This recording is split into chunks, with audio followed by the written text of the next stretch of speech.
an officer who helped in the evacuation of Dunkirk during World War II, an officer wanting to return to the ship to save passengers but was overruled by lifeboat passengers, an officer who tried unsuccessfully to signal for help to a ship on the horizon, an officer who did return to rescue survivors from the water, and an officer last seen helping to launch lifeboats.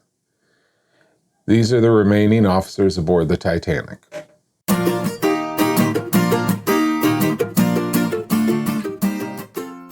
Welcome to another episode of Jay's LEGO Adventures. I'm Jay. In today's episode, we'll continue building the stern section of set 10294, the RMS Titanic, with bags 43 and 44. So we're nearing the finish line for this section. I have to say it has been enjoyable to go back and rebuild this set. Things tend to be going along quicker than the first time I built this, possibly due to the fact that I'm a little more experienced at building Legos, but definitely because I am more organized. But before we continue to build, let me tell you about the remaining officers. Commander Charles Herbert Lightoller was the second officer on the RMS Titanic and the most senior officer to survive its sinking.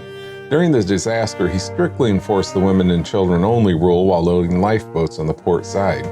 A seasoned mariner, Lightoller served with distinction in the Royal Navy during World War I and later volunteered as yacht for the Dunkirk evacuation in World War II. Born in Lancashire, he began his maritime career at 13, sailing on his various ships before joining the White Star Line. After the Titanic sinking, Lightoller helped organize survivors on an overturned lifeboat and testified at official inquiries, advocating safety reforms such as lifeboat capacity based on passengers, lifeboat drills, 24-hour wireless communication, and mandatory ice warnings. He died in 1952 during London's Great Smog. Herbert John Burt Pittman was the third officer on the RMS Titanic during its tragic maiden voyage in April 1912. When the Titanic struck an iceberg late on April 14th, Pittman was off duty and asleep, but quickly sprang into action after being alerted. He was ordered to help uncover and lower lifeboats and was assigned command of lifeboat number 5. Initially, Pittman believed the evacuation was precautionary, but soon he realized the ship was doomed as it sank. From about 400 yards away, he witnessed the Titanic go down and noticed that the time was 2:20 a.m. Though he wanted to return to rescue people struggling in the freezing water, passengers in his lifeboat resisted, fearing capsizing, so he stayed away. Pittman survived and later testified at the U.S. and British inquiries into the disaster. He continued his maritime career and retired after over 50 years at sea. Pittman passed away in 1961 at the age of 84.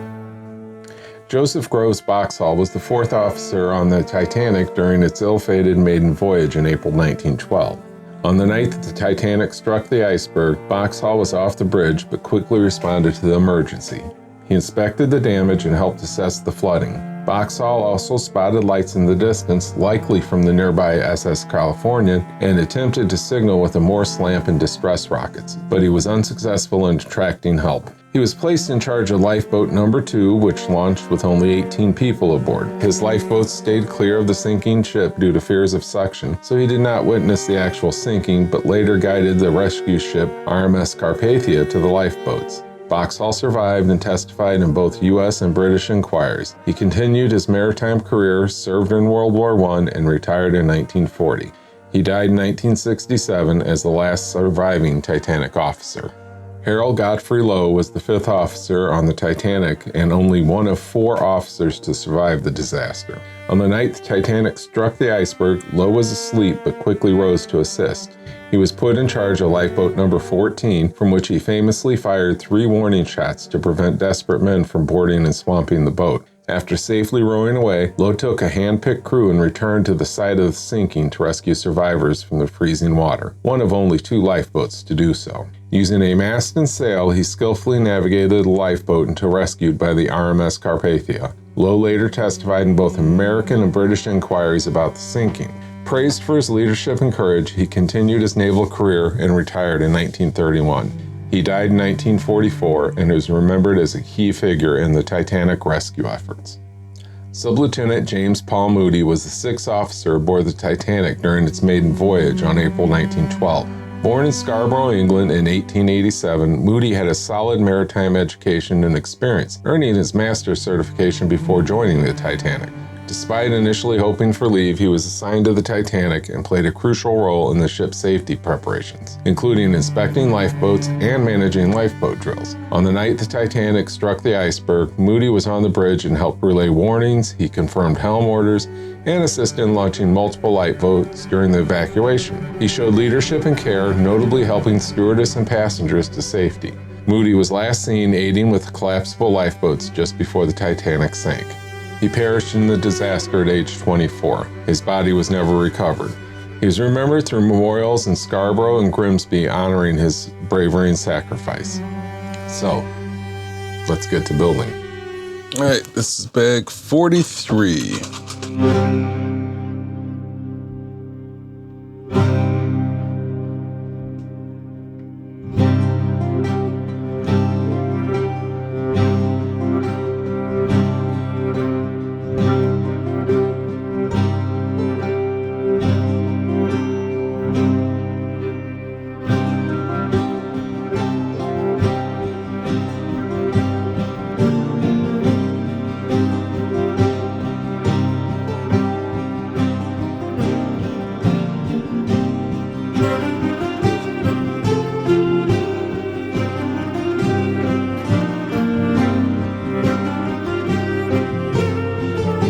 Okay, now we take a dock 3 port and a tether 1x4, connect them together.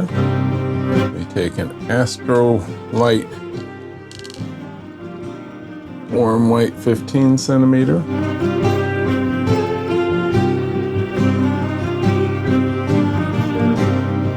Through a 1x1 round stud with a hole in top. Plug that into 3 port. Then a 50 centimeter belt. Also plug that in to the 3 port dock. Plug in the other 50 centimeter from earlier.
All right, that was bag 43. 43 did the back deck. I like how they made the benches. I'm assuming it's going to be a light that goes over the benches, probably under the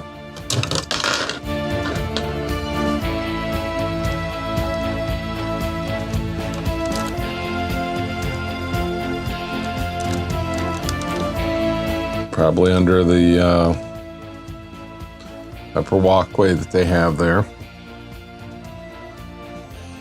I'm liking it.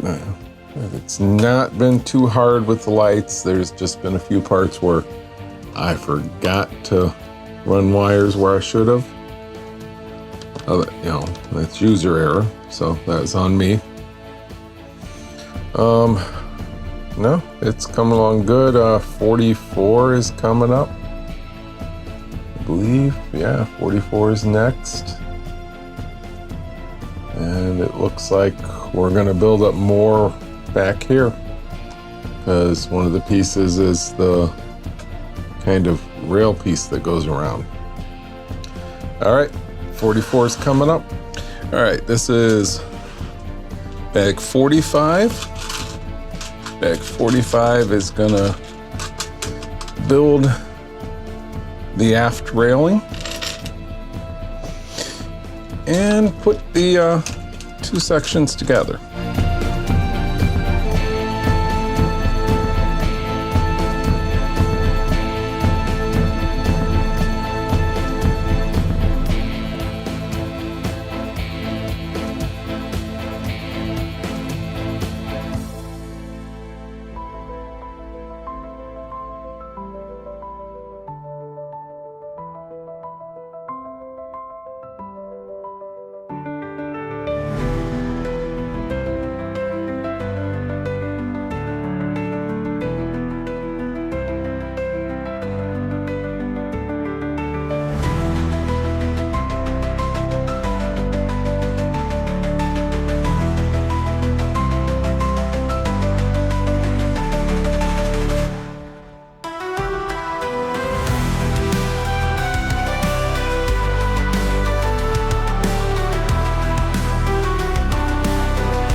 All right, that was bag 44. Built this back. Finally added this to the side. Built 6 cranes. Turn. And then we finally put the 2 sections together. We're gonna attach it there. So then we've got smokestack goes here. We got little sections back here. We got the radio mast. So we got 2 more bags. See what 45 brings us. 45 coming up. Thanks for joining me for part 5 of this build. I hope you enjoyed it. If you do, you can like this episode, subscribe to my channel, and hit the bell to be notified of new videos. I do have a Facebook and an Instagram. Links are in the video description, so follow me. Join me next time when we'll finish the stern section of this build with bags 45 and 46. If you'd like to see some of my other builds, check out this playlist.